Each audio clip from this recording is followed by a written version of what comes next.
السلام علیکم جناب، میں آپ کا بھائی ہشام کاظمی۔ ایران میں چونکہ میں درس وغیرہ بھی پڑھتا رہتا ہوں، تو اس حوالے سے میں نے چاہا کہ آپ کے لیے بھی کچھ نہ کچھ ایسا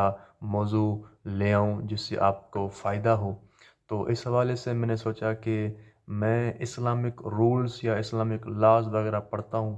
تو اس وجہ سے میں نے چاہا کہ آپ کے لیے ایسی ویڈیوز بنائی جائیں جس میں آپ کو بھی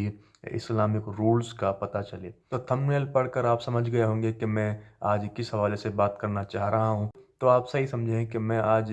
کونڈم کے بارے میں بات کرنا چاہ رہا ہوں کہ آیا کونڈم کا استعمال اسلام میں جائز ہے یا نہیں ہے، حلال ہے یا حرام ہے، کیا پوزیشن ہے۔ تو یہ سوال آیت اللہ سیستانی علی اللہ مقامہ سے ہوا کہ آغا صاحب ہمیں بتائیں، بچے کی پیدائش روکنے کے لیے کونڈم کا استعمال صحیح ہے یا نہیں ہے، جائز ہے یا جائز نہیں ہے، حلال ہے یا حرام ہے۔ تو آیت اللہ سیستانی صاحب نے جواب دیا، کونڈم کا استعمال جائز ہے، ناجائز نہیں ہے، آپ استعمال کر سکتے ہیں۔ اس سے ہی متعلق ایک اور سوال بھی ذہن میں آتا ہے، اکثر جو شادی شدہ افراد ہیں ان کے ذہن میں آتا ہے کہ کیا ایک بیوی اپنی شوہر کی اجازت کے بغیر کسی ڈاکٹر کے پاس جائے اور ڈاکٹر کو کہے کہ میری جو ہے نس بندی کر لیں تاکہ میرے یہاں کوئی بچے کی پیدائش نہ ہو، تو آیا کیا یہ صحیح ہے یا نہیں، اور اس سے بعد میں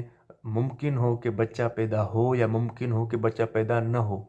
یا ممکن ہو کہ شوہر راضی ہو یا ممکن ہو شوہر راضی نہ ہو، تو اس کا حکم کیا ہے۔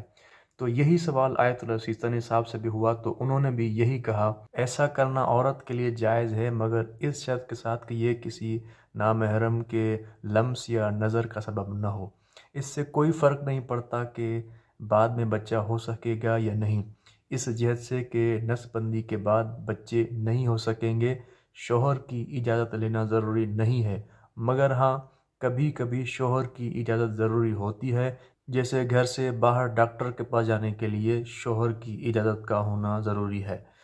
انشاءاللہ تو آپ سمجھ گئے ہوں گے، اب دیجئے مجھے اجازت، انشاءاللہ اسی طرح کے اور فقہی سوالات کے لیے میں ویڈیوز بناتا رہوں گا اور آپ کی خدمت میں پیش کرتا رہوں گا۔ تب تک دیجئے مجھے اجازت، اللہ حافظ۔